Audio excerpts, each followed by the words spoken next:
नमस्कार विद्यार्थी मित्रांनो, विदर्भ आय एस अकॅडमीच्या या प्लॅटफॉर्मवरती तुमचे परत एकदा मनापासून स्वागत आहे. सो आपण त्या ठिकाणी संकल्पना शिकायच्या आहे आपल्याला अर्थशास्त्रामधल्या.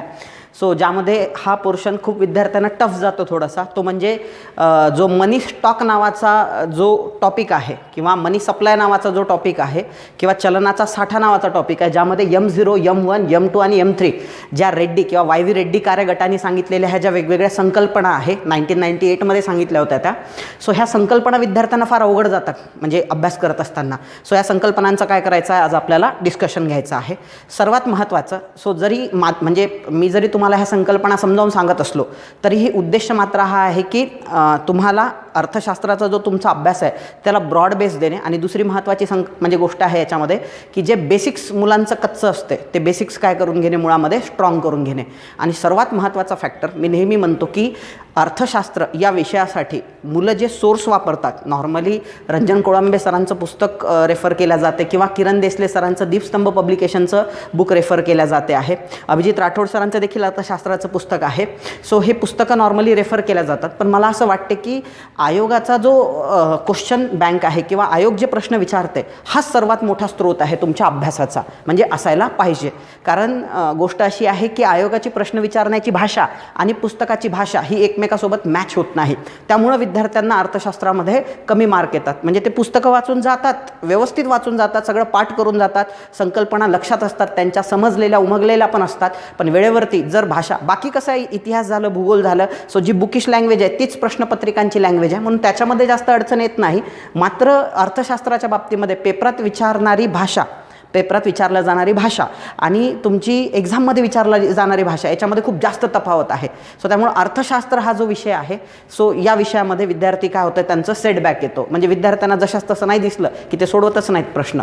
सो जेव्हा की त्यांना त्या प्रश्नाचं उत्तर माहिती असते. सो त्यामुळं काय आहे की माझं हे म्हणणं आहे की जे PYQ आहे ते जास्तीत जास्त तुम्ही रेफर केले पाहिजे.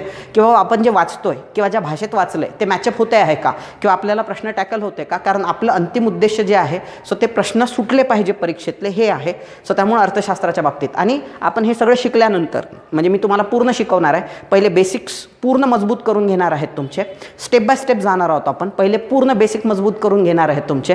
बेसिक्स एकदा मजबूत झाले की तुम्ही अनडिफिटेबल आहात. म्हणजे तुमची इमारत जी आहे, कन्स्ट्रक्शन जे आहे वरचं, ते ॲटोमॅटिक होते. म्हणजे तुम्हाला जास्त त्याच्यासाठी ताण घेण्याची गरज पडत नाही. आणि सर्वात शेवटी आपल्याला की आपलं कन्स्ट्रक्शन एकदम योग्य झालेलं आहे का ते क्रॉस चेक करण्यासाठी आपण शेवटी क्वेश्चन देखील पाहणार आहोत. किंवा आपण जे घेतलेलं नॉलेज आहे ते खरंच परीक्षेत आपल्याला कामी येते का, किंवा त्याचं काही आउटपुट आपल्याला मिळते का, सो ते चेक करण्यासाठी.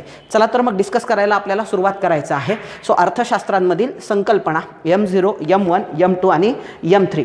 आता हे काही टेस्ट सिरीजचे कोर्सेस आहे, सो जे तुम्ही जॉईन करू शकता. हा राज्यसेवा पूर्व परीक्षेचा कोर्स आहे किंवा टेस्ट सिरीज आहे विथ एक्सप्लेनेशन. आणि हे कंबाईनसाठी जे मेन्स देणारे आहेत विद्यार्थी त्यांच्यासाठी देखील टेस्ट सिरीज लॉन्च केलेली आहे विथ एक्सप्लेनेशन, ते तुम्ही जॉईन करू शकता. किंवा ज्यांना अर्थशास्त्र फारच अवघड जाते आहे सो त्यांच्यासाठी विदर्भ आय एस अकॅडमीचं ॲप, ज्याची लिंक खाली डिस्क्रिप्शन बॉक्समध्ये दिलेली आहे तुम्हाला. सो त्या ॲपवरती देखील वेगवेगळे कोर्सेस त्या ठिकाणी एकदम रिजनेबल रेटमध्ये त्या ठिकाणी अवेलेबल आहेत. आपण आपल्या मुख्य संकल्पनेकडं वळूया.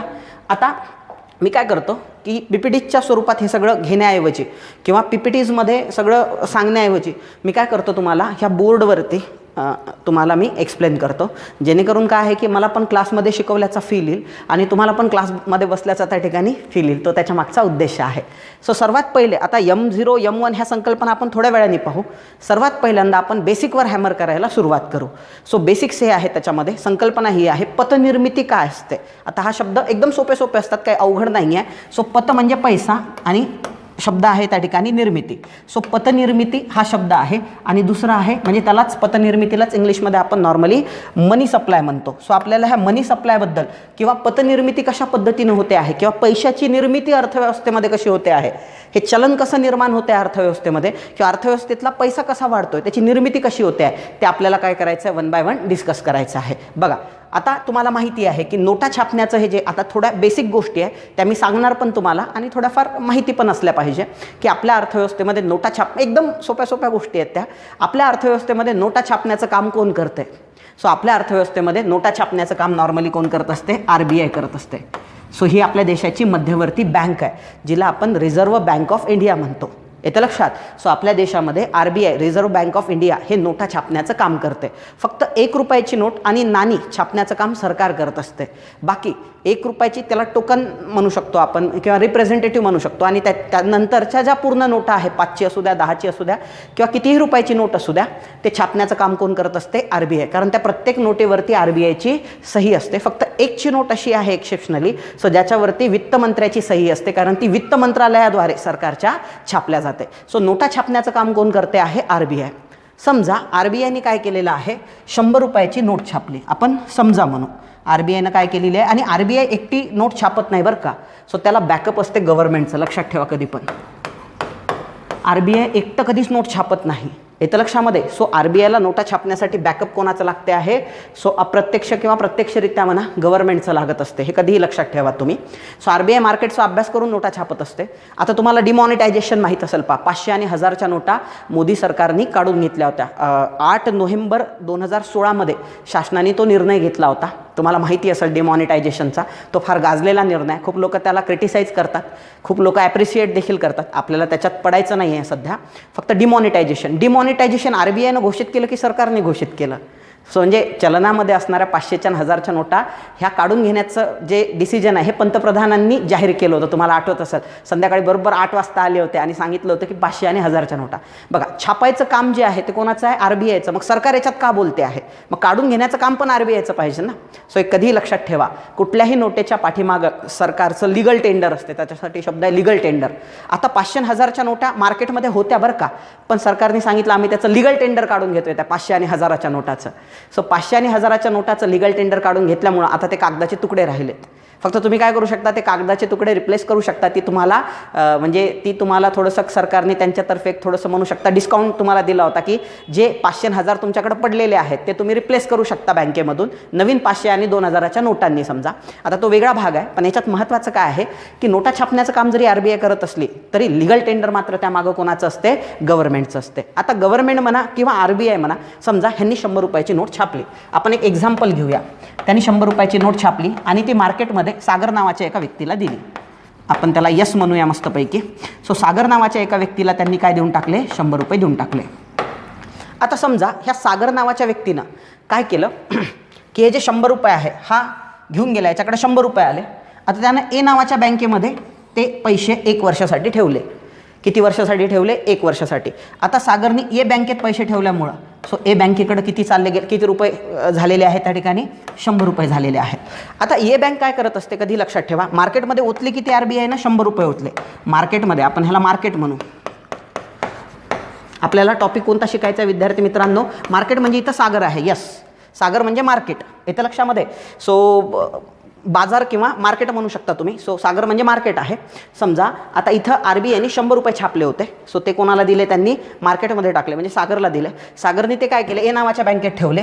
आता A नावाची बँक ते पैसे स्वतःकडे कधीच ठेवत नाही. बँकेचं कसं चालत असते की एखाद्याकडून ते 6% व्याजदर त्याला देऊन, म्हणजे सागरकडून समजा 6% व्याजदराने त्यांनी पैसे घेतले, तर ते काय करणार? रोहित नावाच्या एखाद्या व्यक्तीला, येतं लक्षामध्ये, किंवा अंकुश नावाच्या एखाद्या व्यक्तीला ते काय करतील? त्याच्यातले काही पैसे देतील आणि 8% व्याजदराने देतील. 8%नी दिले म्हणजे काय होणार? बँकेचा 2% फायदा होणार, ज्यात बँकेचं मॅनेजमेंट चालत असते. सो बँकेचाही बेनिफिट आहे. सागरचे पैसे सुरक्षित बँकेकडे आहे, म्हणजे सेफ जागी आहे. आणि दुसरी महत्त्वाची गोष्ट, एखादा गरजू व्यक्ती असेल, समजा एखादा गरजू व्यक्ती आहे, सो त्याला सध्या पैशाची गरज आहे, सो त्याला बिझनेस उभा करायचा आहे, त्याला देखील पैसे मिळतात. म्हणजे ज्याला गरज आहे त्याला देखील पैसे मिळत आहेत. त्यानंतर बँकेला पण प्रॉफिट होतो आहे आणि सागरचे पैसे बँकेमध्ये काय आहे? सुरक्षित आहे. सो त्यामुळं यालाच आपण बँकिंग म्हणतो. बँक कशाला म्हणायचं? सो अशी इन्स्टिट्यूट जी पैसे व्याजाने देते आणि व्याजाने घेते. सो अमाऊंट स्वीकारते आणि अमाऊंट देते.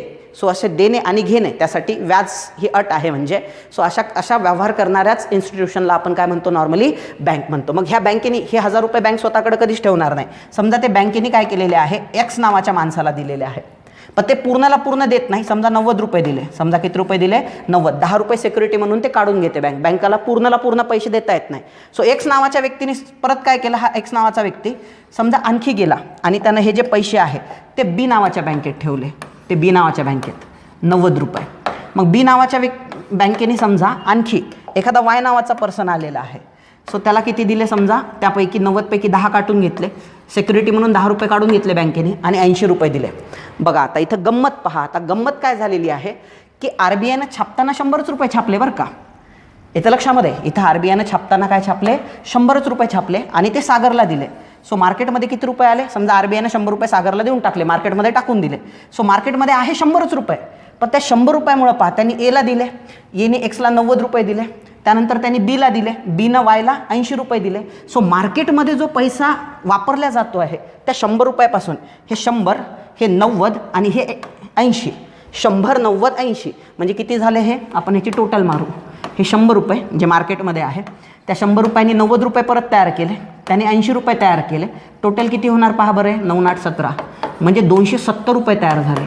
सो आहे 100चीच नोट, आहे किती रुपयाची नोट, 100 रुपयाचीच नोट. पण ह्या 100 रुपयांनी ह्या बँकेमध्ये पैसे ठेवल्यामुळं बँक या माध्यमाने त्याचे किती रुपयात कन्व्हर्जन केलेलं आहे, 270. आणखी 60 ॲड जर केले त्याच्यात ते 330 होऊन जाईल, किंवा 70 जर ॲड केले समजा, Bनं आणखी समजा Y नावाच्या व्यक्तीनं आणखी C नावाच्या बँकेत ठेवले, असं जर दिले आणखी C 10 काटून घेईल, 70 रुपये देईल, मग 70 याच्यात आणखी ॲड होणार, 70 याच्यात ॲड झाले की हे किती होऊन जाणार, 340 रुपये होऊन जाणार. म्हणजे याचा अर्थ सो ओतताना रिझर्व्ह बँक ऑफ इंडियाने किंवा RBIने मार्केटमध्ये 100च रुपये होतले, पण 100 रुपयापासून किती रुपये निर्माण झाले, 270 रुपये निर्माण झाले. याला म्हणतात पतनिर्मिती, याला म्हणतात पतनिर्मिती. दुसरा पण एक शब्द आहे, तो आपल्याला ॲट द एंड लागणार आहे, तो आत्ताच आपण सांगून देऊ तुम्हाला, शेवटी लागणार आहे तो शब्द. ह्याला म्हणतात मनी मल्टिप्लायर. ह्याला म्हणतात मनी मल्टिप्लायर. म्हणजे मनी आहे 100 रुपये, मनी आहे 100 रुपये, त्यापासून किती रुपये तयार झाले, 270 रुपये, म्हणजे अमाऊंट 2.7 पट पैसा वाढला. किती पैसा, किती पट वाढला आहे, सो 100 पासून जर 270 होत असतील तर 2.7 पट पैसा वाढला. पट म्हणजे काय, मनी काय झालेला आहे, मल्टिप्लाय झालेला आहे. म्हणून याला मनी मल्टिप्लिकेशन पण म्हणू शकतो, किंवा मनी मल्टिप्लायर टर्म आहे, आपण ह्याला मनी मल्टिप्लाय म्हणू शकतो. इथं मनी काय झालेला आहे, मल्टिप्लाय झालेला आहे. सो ह्या संकल्पनेला आपण काय म्हणतो, पतनिर्मिती. ह्या पतनिर्मितीमध्ये सर्वात महत्त्वाची भूमिका बजावते आहे हे A आणि B नावाची बँक. ह्या पतनिर्मितीमध्ये सर्वात महत्त्वाची भूमिका बजावते आहे ही A आणि ही B नावाची बँक. सो ह्याला काय म्हणणार आपण, पतनिर्मिती म्हणणार. आता आणखी एक संकल्पना आहे, हे पतनिर्मिती नावाची संकल्पना मी गॅरंटी घेतो की तुम्हाला खूप चांगल्या पद्धतीनं समजली असणार. म्हणजे हां, आणखी काही मुलं असतील ज्यांना नाही समजले, त्यांचं लक्ष नसेल समजा बघताना, किंवा ते एकरूप झाले नसतील, तर ते मागं नेऊन देखील परत पाहू शकता.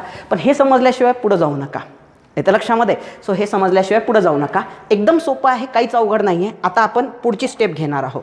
पुढची स्टेप अशी आहे याच्यामध्ये की जे बँकेकडे पैसे जमा असतात, आपण म्हणू बँकेकडे जे पैसे जमा असतात, आपण त्याला बँक डिपॉझिट्स म्हणू. जे बँकेकडे पैसे असतात आपण त्याला बँक डिपॉझिट्स म्हणू. सो ह्यांच्याकडे बँकेकडे वेगवेगळे हे असतात. एक असते करंट अकाउंट, दुसरं असते सेविंग अकाउंट,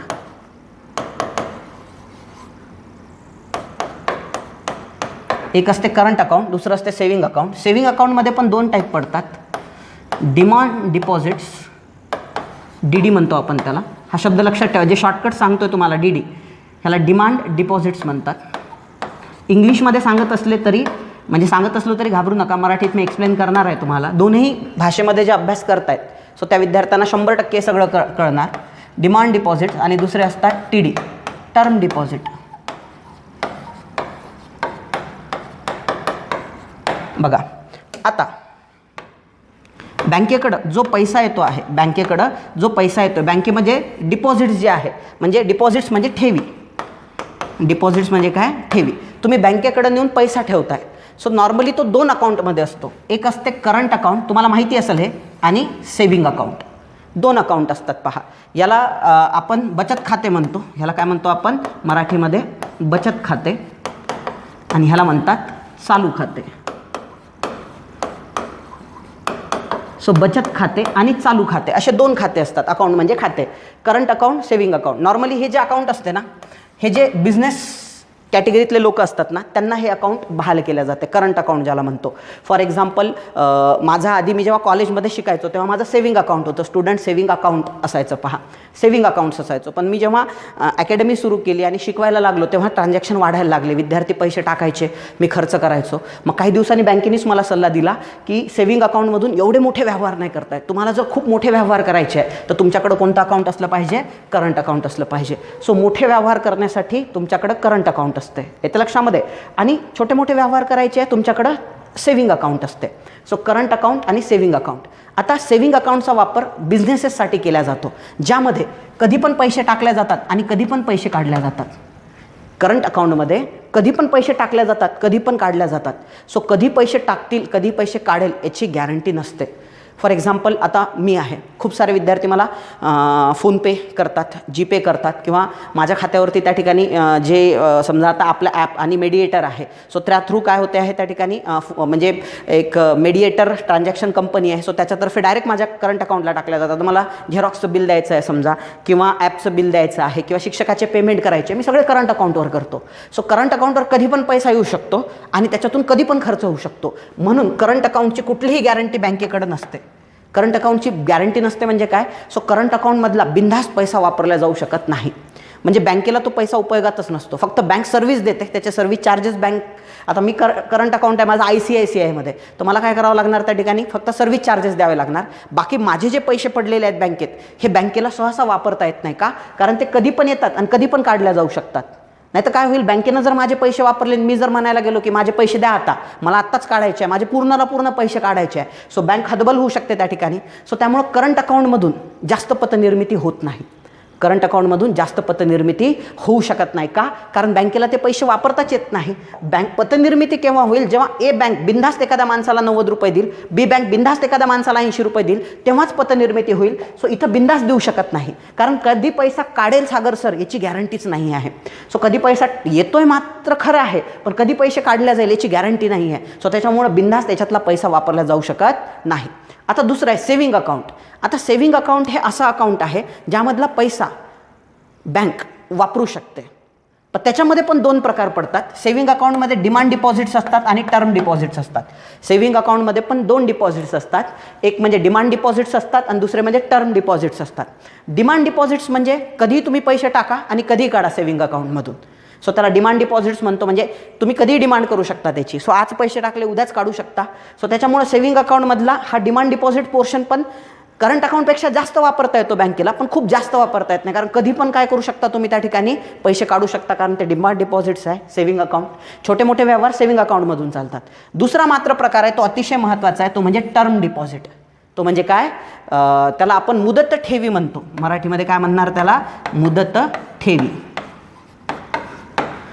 मागणी ठेवी. याला एकदम सोपे सोपे शब्द आहे, मागणी ठेवी. आता टर्म डिपॉझिट्स असतात, त्याला आपण मुदत ठेवी म्हणतो.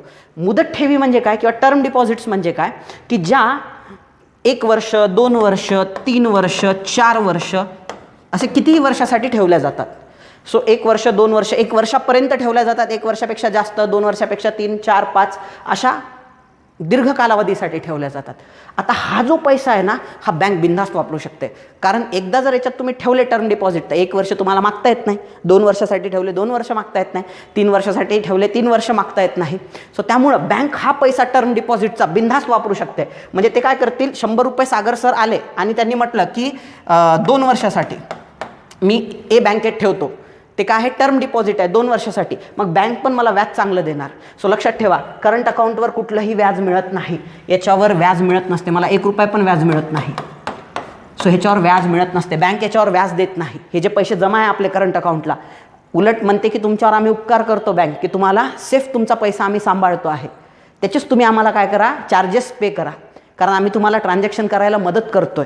सो त्याच्यामुळं करंट अकाउंटवर चार्जेस लावल्या जातात, व्याज दिला जात नाही, कारण तो पैसा बँकेच्या कामातच येत नाही, कारण तो कधीही टाकला जातो, कधीही काढला जातो. त्याच्यानंतर डिमांड डिपॉझिट्सवर एकदम निग्लिजिबल व्याज दिलं जातं, थोडंफार व्याज दिलं जाते. सर्वात जास्त व्याज कशावर देते बँक? टर्म डिपॉझिटवर. का? कारण बँक खुश होते, 2 वर्षासाठी 3 वर्षासाठी पैसा आला, तर ते 2 वर्षासाठी 3 वर्षासाठी पैसा आल्यास ते दुसऱ्याला जास्त व्याजाने देऊ शकते ना.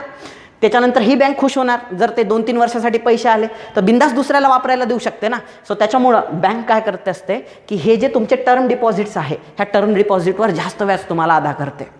सो ते 3%, 4%, 5%, 6% असं व्याज तुम्हाला देते जर तुम्ही टर्म डिपॉझिट ठेवत असाल. आणि टर्म डिपॉझिट ठेवले की बँक इतरांना पैसे वाटायला काय होते, 2 वर्षासाठी मोकळी होते. म्हणून लक्षात ठेवा, तुम्हाला जर विचारलं की पतनिर्मितीची कपॅबिलिटी, आता जे बोलणार आहे हा एंड प्रोडक्ट आहे. पहा, मी जर तुम्हाला म्हटलं की पतनिर्मिती हा जो प्रकार आहे हा सर्वात जास्त कोण करू शकते, तर पतनिर्मिती सर्वात जास्त टर्म डिपॉझिट्स करू शकतात. कारण टर्म डिपॉझिट जे आहे ते बँका काय करू शकतात, इझिली जे टर्म डिपॉझिट्स आहे ते इझिली दुसऱ्या लोकांना वाटू शकतात, इतर लोकांना व्याजाने देऊ शकतात टर्म डिपॉझिट्स. त्याच्यापेक्षा कमी कपॅबिलिटी कोणाची आहे, डिमांड डिपॉझिट्सची. कशाची आहे, डिमांड डिपॉझिट्सची. पतनिर्मिती करण्याची कपॅबिलिटी दुसऱ्याला दिलं तर पतनिर्मिती होईल ना. टर्म डिपॉझिट जे आहे सेव्हिंग अकाउंटमधले जे टर्म डिपॉझिट्स आहेत ते इतरांना इझिली दिल्या जाऊ शकतात. त्यापेक्षा कमी कपॅसिटी असते डिमांड डिपॉझिटची, सर्वात कमी असते करंट अकाउंटची. म्हणजे सर्वात कमी पतनिर्मितीची क्षमता कोणाची आहे, म्हणजे ह्याच्यापेक्षा जास्त डिमांड डिपॉझिटची, याच्यापेक्षा जास्त टर्म डिपॉझिटची. सो बँकांना आनंद केव्हा होतो, पतनिर्मिती बँका केव्हा करू शकतात, इतरांना व्याजानं पैसे केव्हा देऊ शकतात पतनिर्मिती, जेव्हा तुमचे डिपॉझिट्सचे काय असतात, टर्म डिपॉझिट्स असतात. हे झालं नंबर 1. हे झालं नंबर 1 बेसिक. येतं लक्षामध्ये. सो पतनिर्मिती आलं लक्षामध्ये. सो ह्या 3 संकल्पना, हे पहिलं एक्झाम्पल. सो त्याच्यानंतर बघा बेसिक कसं पहिले पतनिर्मिती संकल्पना समजावून घेतली. सो त्याच्यानंतर आपण काय केलेलं आहे, बँकांमध्ये कोणकोणते अकाउंट्स असतात, saving account, current account. Saving अकाउंटचे 2 पार्ट पडतात, डिमांड डिपॉझिट्स आणि तुमचे टर्म डिपॉझिट्स, मुदत ठेवी, मागणी ठेवी. मग आता ही संकल्पना आपण कोलॅबरेट केली कोणासोबत, पतनिर्मितीसोबत. इथं डिस्कस करून घेतली पतनिर्मिती कोणाची सर्वात जास्त आहे, पाहिलं आपण टर्म डिपॉझिट आहे, कारण ते इझिली दुसऱ्याला वापरायला दिल्या जाऊ शकतात आणि त्यातून पतनिर्मिती होणार आहे तुमची. आता आपण हे झालं ॲप्लिकेशन नंबर 1, म्हणजे आपण हे संकल्पना युटिलाइज केली. आता परत आपल्याला काय करायचं, आता ॲक्च्युअल मार्केटवर ह्याचा काय परिणाम होतो, ॲक्च्युअल मार्केटवर ह्याचा काय परिणाम होतो. पतनिर्मितीचे एवढं काय आपण मगांपासून ओरडून सांगतो पतनिर्मिती पतनिर्मिती पतनिर्मिती. आता आपण काय करू, ॲप्लिकेशन पाहूया. ह्या पतनिर्मितीचे फायदे काय आहे, ह्या पतनिर्मितीचे फायदे काय आहे. आता ह्या पतनिर्मितीचा सर्वात पहिला फायदा आहे, महागाई वाढण्यास काय होत असते, मदत होत असते. महागाई वाढण्यास काय होत असते, मदत होते. आता तुम्ही म्हणणार सर महागाई वाढवत आहे, महागाई तर डोक्याला ताप असते, महागाई तर नाही वाढायला पाहिजे, महागाई तर एकदम चुकीची आहे, ही संकल्पनाच मुळात गलत आहे. सो त्यालाच वाढवायला चॅलेंज देते का, किंवा त्यालाच वाढवायला उत्तेजना देते का. तर तुम्ही जर अर्थशास्त्राचे चांगले अभ्यासक असाल तर लक्षात ठेवा, म्हणजे ह्या संकल्पनेच्या बाबतीत डाग अच्छे आहे. डाग अच्छे आहे म्हणजे काय, महागाई चांगली असते. महागाईचे पण 4 प्रकार पडतात. एक रांगणारी, येतं लक्षामध्ये, दुसरी चालणारी, तिसरी पळणारी, चौथी बेशुमार. सो पहिल्याला क्रिपिंग म्हणतात इंग्लिशमध्ये, दुसऱ्याला वॉकिंग म्हणतात, तिसऱ्याला तुमचं रनिंग म्हणतात आणि चौथ्याला हायपर इन्फ्लेशन किंवा ॲस्ट्रॉनॉमिकल इन्फ्लेशन म्हणतात. सो त्याचे प्रकार पडतात. एक म्हणजे थोडी जर वाढत असेल सो त्याला रांगणारी चलनवाढ म्हणतात. त्याच्यापेक्षा थोडंसं जास्त जर वाढत असेल, म्हणजे 3% जर चलनवाढ असेल तर त्याला रांगणारी म्हणतात. 3 ते 10% जर दरम्यान असेल तर त्याला चालणारी म्हणतात. 10 ते 20% दरम्यान असेल तर त्याला पळणारी म्हणतात. आणि 20% वर जर चलनवाढ होत असेल तर त्याला ॲस्ट्रॉनॉमिकल किंवा बेशुमार चलनवाढ म्हटल्या जाते. आता चलनवाढ अर्थव्यवस्थेसाठी का चांगली समजल्या जाते, किंवा मी तुम्हाला थोड्या वेळापूर्वी म्हटलं होतं की अर्थव्यवस्थेसाठी चलनवाढ काय असते, त्या ठिकाणी चांगली असते. मी असं का बोललो, मी त्याचं तुम्हाला काय करतो, जस्टिफिकेशन देतो की चलनवाढ किंवा महागाई, चलनवाढला हा टेक्निकल शब्द आहे बरं का, चलनवाढ, त्याच्यासाठी महागाई हा शब्द आहे. तर मी तुम्हाला म्हटलं होतं की रांगणारी आणि चालणारी, रांगणारी आणि चालणारी चलनवाढ चांगली असते. आणि घातक कोणती असते, ही चांगली असते. आणि घातक कोणती असते, पळणारी, म्हणजे जी 10 ते 20% दरम्यान असते. आणि बेशुमार 20% वर, अप टू 3%, 3% ते 10%, ही चलनवाढ चांगली असते. आता मी समजावून सांगतो. समजा एखादा उद्योजक आहे, त्याने एखादी वस्तू 100 रुपयात विकली. आता त्याचा टर्नओव्हर 100 कोटी आहे. जेव्हा तो 100 रुपयाला वस्तू विकतो, पण अचानक मार्केटमध्ये महागाई वाढली. समजा 100ची वस्तू त्यानं 105 रुपयाला विकायला सुरुवात केली, कारण महागाई वाढलेली आहे. महागाई वाढली म्हणजे 100ची वस्तू 105 रुपयाला त्या उद्योजकानं विकायला सुरुवात केली. आता 105 रुपयाला विकल्यामुळं त्या उद्योजकाला किती रुपये मिळणार, म्हणजे त्या व्यवहारामधून त्या उद्योजकाला जवळपास किती रुपये मिळणार आहे, 105 कोटी मिळणार आहे. म्हणजे त्या वर्षात त्याचं उत्पन्न किती रुपयाचं होईल, जवळपास 105 कोटी रुपयाचं होईल. आता उद्योजक हा नेहमी इन्व्हेस्ट करतो, तो असं कधीच करणार नाही 5 कोटी मिळाले चल मग आता मी एखादी लॅम्बोर्गिनी घेऊन येतो, असं नाही. उद्योजक फार हुशार असतात. ते जे एक्स्ट्रा 5 कोटी मिळालेले आहे ते पैशापासून पैसा तयार करतात. हे 5 कोटी रुपये ते आणखी इन्व्हेस्ट करतील. समजा 100 कोटी जेव्हा त्याचा टर्न होता त्याच्याकडे समजा 100 कंपन्या होता, आता तो आणखी 5 कंपन्या काढेल, कारण त्याला 5 कोटीचा फायदा झाला. 5 कोटीत तो आणखी 5 कंपन्या काढेल. 5 कंपन्या जर एक्स्ट्रा काढल्या तर त्याच्यातून प्रोडक्शन वाढेल त्या 5 एक्स्ट्रा कंपन्यातून, कारण त्याला 100वर 5 कोटी एक्स्ट्रा मिळाले ना महागाई वाढल्यामुळं. सो आधी 100 रुपयाची वस्तू 105 झाल्यामुळं, आधी त्याला 100 रुपयाच्या वस्तू विकल्यामुळं त्याला 100 कोटी रुपये मिळायचे त्याला पूर्ण व्यवहारात. तो 100 कंपन्या मेंटेन ठेवायचा. आता त्याला महागाई वाढल्यामुळं 105 रुपये मिळायला लागल्यामुळं 5 कोटी एक्स्ट्रा मिळाले, त्यात तो 5 कंपन्या काढेल. 5 कंपन्यांचं प्रोडक्शन वाढेल. सो त्याच्यासाठी सर्व्हिसेस वाढतील आणि त्यातून रोजगार निर्मिती होईल. आता वस्तू पण वाढल्या, 5 कोटी 5 कंपन्यातल्या वस्तू वाढल्या, त्याला लागणाऱ्या सेवा वाढल्या, तर तुमचा GDP देखील वाढेल. मग असं जर समजा 5 कोटी जे म्हणतो आपण त्याला आपण चालणारी चलनवाढ म्हणतो 3 ते 10% दरम्यान, मग तुमच्या अर्थव्यवस्थेचा GDP वाढवण्यासाठी येतं लक्षात, तुमच्या अर्थव्यवस्थेमध्ये आपण म्हणू शकतो की तुमचं बेरोजगारी दूर करण्यासाठी, कारण ते नवीन उद्योग सुरू झाले त्याला रोजगार लागणार आहे. मग आता 5 कोटी जे आहे सो एक्स्ट्रा मिळाल्यामुळं त्याला एक्स्ट्रा रोजगार म्हणजे 5 कंपन्यांना एक्स्ट्रा मजूर लागतील ना, एक्स्ट्रा मजुरांना पेमेंट मिळालं, त्यांच्या खिशात पैसा आला की ते मार्केटमध्ये जातील, आणखी वस्तू विकत घेतील. वस्तू विकत घेतल्यामुळं याचा आणखी सेल वाढेल, तो आणखी कंपन्या काढेल, आणखी कंपन्या काढले आणखी लोकांना रोजगार मिळेल, आणखी लोकांच्या हातात पैसा येईल, परत ते मार्केटमध्ये वस्तू सेवा विकायला जातील, परत ह्याला वस्तू आणि सेवा विकल्या गेल्यामुळं फायदा होईल. सो हे चक्र होत जाणार. तुमचा GDP पण वाढणार, रोजगार पण वाढणार. डाग अच्छे है. ह्या महागाईमुळं फायदेच फायदे आहेत. तुमचा GDP वाढतोय, रोजगार वाढतोय, येतं लक्षात. म्हणून लक्षात ठेवा, हे जे मगाशीचं पतनिर्मिती आहे त्याचा काय परिणाम होईल, तर महागाई वाढण्यास मदत होईल. महागाई वाढण्यास काय होईल, पतनिर्मितीचा मदत होईल. कशामुळं मदत होईल, पतनिर्मिती कशा पद्धतीनं होणार. सो साहजिक आहे, पतनिर्मिती पहा. सो पतनिर्मितीमुळं महागाई कशी वाढणार. आधी मार्केटमध्ये 100च रुपये होते, आधी मार्केटमध्ये किती रुपये होते, 100च रुपये होते. आता त्या 100 पासून 270 रुपये झाले. मार्केटमधला चलन पुरवठा वाढला, 100 रुपयाचे किती झाले, 270 रुपये. सो मार्केटमधला चलन पुरवठा वाढला की महागाई वाढते. येतं लक्षात. डिमांड अँड सप्लाय असते ना. मग आता 270 रुपये म्हणजे डिमांड वाढणार ना तुमची. 270 रुपये म्हणजे काय, डिमांड वाढणार, कारण सप्लाय म्हणजे तुमची डिमांड कशामुळं, कारण तुमच्या हातात पैसा आलेला आहे. आधी 100च रुपये होते, आता तुमच्या हातात 270 आहे. सो 270 मुळं काय होणार, त्यालाच पतनिर्मिती म्हणतो आपण. 100 रुपयाचे 270 झाले, पतनिर्मिती झाली. सो पतनिर्मिती झाल्यामुळं काय होणार, मार्केटमधला पैसा वाढणार. मार्केटमधला पैसा वाढल्यामुळं काय वाढणार, तुमची महागाई वाढणार. हातातला पैसा वाढला की लोकांच्या डिमांड्स वाढतात. डिमांड्स वाढल्या, सप्लाय कॉन्स्टंट आहे, महागाई ऑटोमॅटिक वाढणार. येतं लक्षात. एखादा पेन आहे, समजा पेन आहे, मागणारे 10 लोक होते, तो 10 रुपयाला विकायचा. आता मागणारे 100 लोक आहे, तो लगेच 15 करतो त्याची किंमत. का, कारण सप्लाय 10 पेन हे 10च आहे, मागणारे 100 लोक झालेले आहेत ना आता, कारण 100 लोकांच्या हातात पैसा आला. येतं लक्षात. सो 100चे 270 झाले, 2.7 पटीनं पैसा वाढला अर्थव्यवस्थेत. पैसा वाढला की मागणी वाढते, मागणी वाढला की महागाई येते. सो महागाई आली की रोजगार निर्मिती, आत्ताच पाहिलं, GDP पण तुमचा वाढतो. येतं लक्षामध्ये. मात्र तीच जर महागाई, मी तुम्हाला आत्ता महागाईचं हे सांगितलं, तीच जर महागाई पळणारी किंवा बेशुमार असेल तर श्रीलंका, व्हेनेझुएला, ग्रीस हे त्याचे बेस्ट एक्झाम्पल आहे. सो इथल्या महागाई ह्या आवाक्याच्या बाहेर गेल्या, म्हणजे त्या पळणाऱ्या आणि बेशुमार झाल्या. सो तिथे एक चहा घ्यायचा तर तुम्हाला श्रीलंकन रुपया 100 पे करावं लागतो. 100 श्रीलंकन रुपीज तुम्हाला पे करावे लागतात सध्या श्रीलंकेमध्ये 1 कप चहा पिण्यासाठी. म्हणजे याचा अर्थ काय, 10 रुपयाचा अमृतुल्य आता डायरेक्ट 100ला भेटणार. म्हणजे तुमच्या इथं पळणारी किंवा बेशुमार चलनवाढ काय झालेली आहे, त्या ठिकाणी घडून आलेली आहे, बेशुमार या कॅटेगरीमध्ये गेलेली आहे.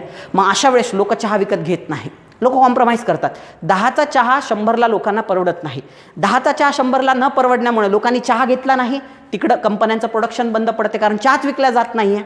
सो कंपन्यांचं प्रोडक्शन बंद पडते, त्याला दिल्या जाणाऱ्या सेवा बंद पडतात. मग कंपनी मालकाला रोजगार कपात करावी लागते, लोकांना घरी पाठवावं लागते. त्यातून बेरोजगारी निर्माण होते. मग त्यातून जर बेरोजगारी निर्माण झाली, सो लोकांच्या हातात पैसा राहत नाही, मग ते खरेदी क्षमता नाही, परत कंपन्या बंद पडतात, परत बेरोजगारी वाढते. सो मग याच्यामुळं तुमची अर्थव्यवस्था मंदीच्या चक्रामध्ये सापडू शकते, जर तुमची चलनवाढ ही कशी असेल, पळणारी किंवा बेशुमार. सो तुमच्यासाठी चलनवाढ ही तारक आहे जेव्हा ती रांगणारी आणि चालणारी असेल. पण ती चलनवाढ जर पळणारी आणि बेशुमार असेल, जसं श्रीलंका आहे, व्हेनेझुएला आहे, ग्रीसमध्ये घडलं होतं, सो ते मात्र काय आहे, घातक आहे. म्हणजे चलनवाढ झाली पाहिजे सरकारला. म्हणजे सरकारला नेमकं काय करायचं आहे, सो चलनवाढ घडून आणायचं आहे, पतनिर्मिती करायची आहे. पण अतिशय जास्त पतनिर्मिती जर झाली, तर अतिशय जास्त महागाई वाढेल. आणि अतिशय जास्त जर महागाई वाढली तर त्या ठिकाणी अतिपतनिर्मिती अर्थव्यवस्थेसाठी काय असते, घातक असते. कारण त्यामुळं अतिमहागाई निर्माण होऊ शकते. सो त्यामुळं ती काय आहे, अर्थव्यवस्थेसाठी अतिशय घातक आहे. सो त्याच्यामुळं सरकारला काय करायचं असते की पतनिर्मिती करायची आहे, पण ती अति पण नाही झाली पाहिजे. फक्त पतनिर्मिती झाली पाहिजे, ती अति नाही झाली पाहिजे. म्हणून सरकारला काय करावं लागते, खेळत राहावं लागते. म्हणजे 100 रुपयाचे 270 रुपये तयार होत असतील, 300 रुपये तयार होत असतील, 400 रुपये, 500 रुपये, 1000 रुपये तयार होत असतील 100 रुपयाचे, ठीक आहे. पण त्या 100 रुपयापासून जर डायरेक्ट मग तुमचे 5000 रुपये तयार व्हायला लागले हजाराऐवजी, याचा अर्थ प्रचंड पैसा मार्केटमध्ये ओतल्या गेलेला आहे. 5000 रुपये जर तयार झाले तर मग लोक काय करतात, त्या ठिकाणी प्रचंड महागाई वाढत. महागाई वाढली की मग सगळं डिस्ट्रॉय होणार. त्या ठिकाणी हे सगळं चक्र जे आहे तुमचं ते पूर्ण कोलॅप्स होणार. सो तुमची पळणारी आणि ॲस्ट्रॉनॉमिकल, ज्याला आपण बेशुमार चलनवाढ म्हणतो, ही अर्थव्यवस्थेसाठी हायपर इन्फ्लेशन हे नेहमी घातकच असते. म्हणून सरकारला पतनिर्मिती होऊ द्यायची आहे, पण ती प्रमाणात असली पाहिजे. का पतनिर्मिती होऊ द्यायची आहे? पतनिर्मितीमुळं महागाई वाढायला चालना मिळते. सो त्यामुळं रोजगार निर्मिती होते, त्यामुळं GDP वाढ होते. परंतु अतिपतनिर्मिती झाल्यास अति महागाई वाढून सो अर्थव्यवस्था धोक्यात जाऊ शकते, बेरोजगारी येऊ शकते, GDPला फटका बसू शकतो, वस्तू आणि सेवांचं प्रोडक्शन घटू शकते. सो त्यामुळं सरकारला पतनिर्मिती नेहमी नियंत्रणात ठेवायची असते. आणि ते नियंत्रणात ठेवण्यासाठीच येत्या लक्षामध्ये so M0, M1, M2, M3 ह्या संकल्पना सरकारने शोधून काढलेल्या आहेत.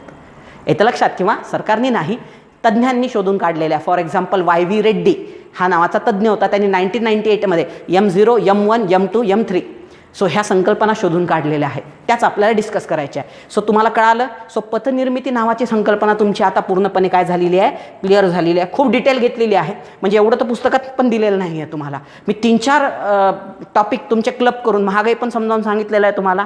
सो बँकिंग व्यवस्था कशी चालते ते सांगितलं, RBI बद्दल थोडंसं. सो सगळे चॅप्टर आपण काय करतो, क्लब करून तुम्हाला प्रोव्हाइड करतोय. सो जेणेकरून तुमच्या थेट मेंदूत बसले पाहिजे, पुस्तक वाचायची तुम्हाला गरज नाही पडली पाहिजे. आणि मेन काय, परीक्षेत प्रश्न सुटण्याशी मतलब आहे आपल्याला. येत्या लक्षामध्ये आता नेक्स्ट आहे, पहिली टर्म आहे पतनिर्मिती, ते मी तुम्हाला समजावून सांगितले. आता दुसरी संकल्पना आहे, सो जिचं नाव आहे तरलता. सो बेसिकमधलं बेसिक, एकदम बॅकग्राऊंड शून्य असणाऱ्या विद्यार्थ्यांना पण समजलं पाहिजे, हा आपला हेतू आहे. लिक्विडिटी आता दुसरी संकल्पना आहे. पतनिर्मिती आता बाजूला ठेवू, आपण लिक्विडिटीवर फोकस करू. नावातच उत्तर आहे, तरलता, लिक्विडिटी. आता लिक्विड तुम्हाला माहिती आहे, पाणी हे लिक्विड आहे. सो पाण्यामध्ये क्वालिटी असते, पाणी नेहमी प्रवाही असते. पाणी नेहमी काय असते, प्रवाही असते. म्हणजे जिकडं उतार आहे तिकडं पाणी वाहत जाते. तसं तुमचं पैशाचं पण असलं पाहिजे. म्हणजे ही जी तरलता, ही जी लिक्विडिटी आहे, पाण्याची नाही आहे, हे कशाची आहे, पैशाची आहे किंवा रुपयाची आहे. सो तुमचा रुपया किंवा पैसा, तुमचं चलन देखील काय असलं पाहिजे, प्रवाही असलं पाहिजे. ते कसं असलं पाहिजे, लिक्विड असलं पाहिजे, फ्री फ्लोईंग असलं पाहिजे. कसं असलं पाहिजे, जसं पाणी उताराकडं वाहत जाते ना, तसंच तुमचा पैसा पण प्रवाही असला पाहिजे. फॉर एक्झाम्पल सांगतो, जर तुम्ही मला फीस पे केली, मी एक्झाम्पल समजावून सांगतोय. तुम्ही मला फीस पे केली, मग मी ती फीस, माझ्याकडे जमा झालेले जे पैसे आहे, मी लगेच काय करणार, कुठेतरी इन्व्हेस्ट करणार. मी त्याच्यामध्ये कन्स्ट्रक्शन करणार, किंवा मग मी त्याच्यासाठी तुम्हाला चांगल्या हे मिळावे म्हणून त्या ठिकाणी बुक्स निर्माण करणार त्याच्यामध्ये. सो तुम्हाला चांगल्या फॅसिलिटीज मिळाल्या पाहिजे, याच्यासाठी चांगला स्टाफ ठेवणार. सो टीचिंग स्टाफ ठेवणार, नॉन टीचिंग स्टाफ ठेवणार, इंटेलेक्च्युअल स्टाफ ठेवणार, डिजिटल टीम ठेवणार. आता जवळपास विदर्भ IAS अकॅडमीमध्ये असे जवळपास 150 ते 200 लोक काम करत आहेत पहा, जे नॉन टीचिंग, त्याच्यानंतर डिजिटल टीम, त्याच्यानंतर असे वेगवेगळ्या सेगमेंटमध्ये कंटेंट क्रिएशनसाठी भरपूर लोक काम करत आहेत.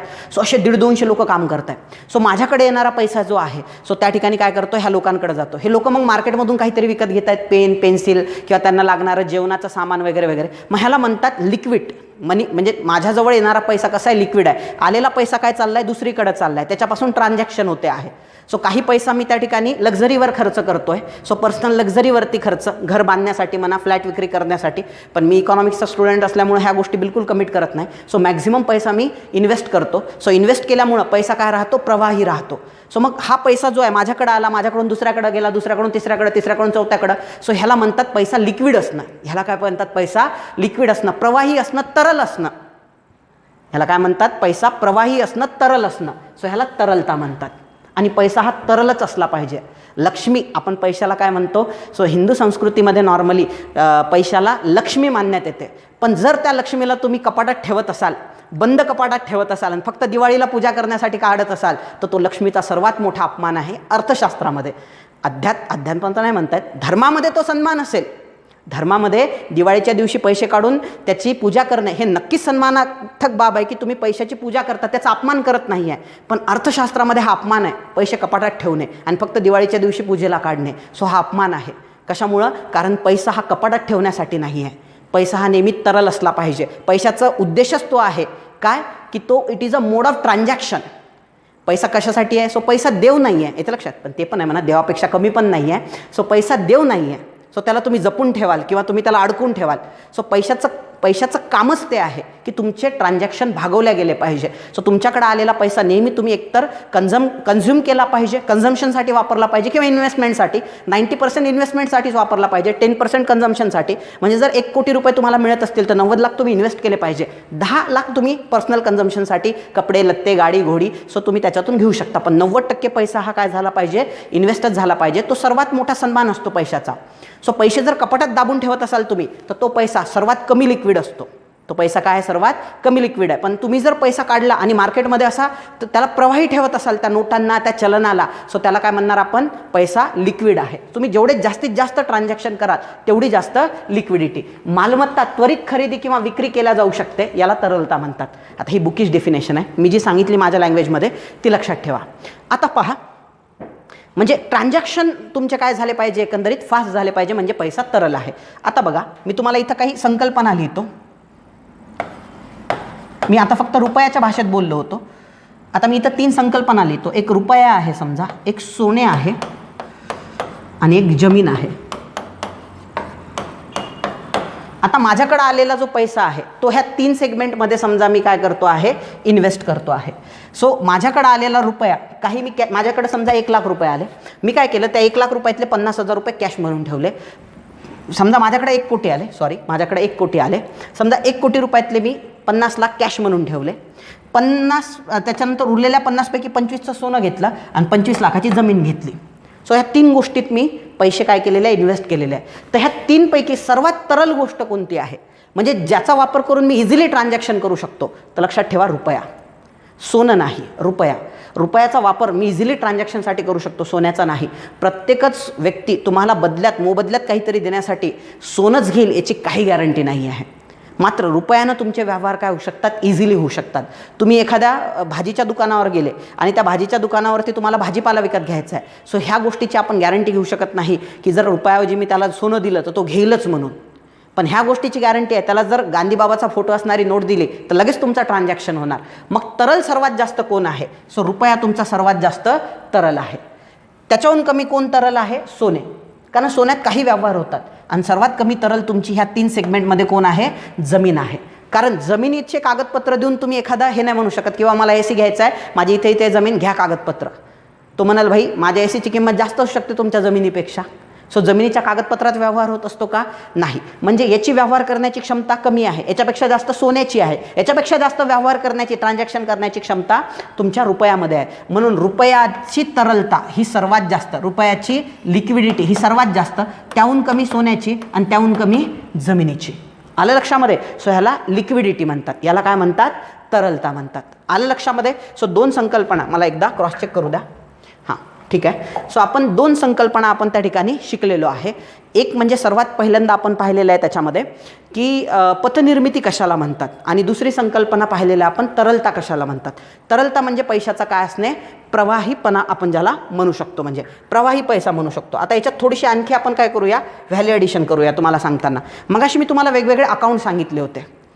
मी तुम्हाला अकाउंट सांगितले होते. फॉर एक्झाम्पल करंट अकाउंट सांगितलं होतं. सो त्याच्यानंतर सेव्हिंग अकाउंट सांगितलं होतं. त्यानंतर मी तुम्हाला टर्म डिपॉझिट बचत ठेवी सांगितलं होतं. त्यानंतर बचत ठेवी, त्याच्यानंतर मुदत ठेवी सांगितलं होतं आणि करंट अकाउंट एक सांगितलं होतं. आणि तुमच्या हातातला पैसा एक, सागर सरांच्या हातातली 100ची नोट जी RBIनं सागर सरांना दिलेली आहे. सो आता बघा, जो लोकांच्या हातातील पैसा आहे, मी तर 3 ह्या सेगमेंट लिहितो. लोकांच्या हातातील पैसा,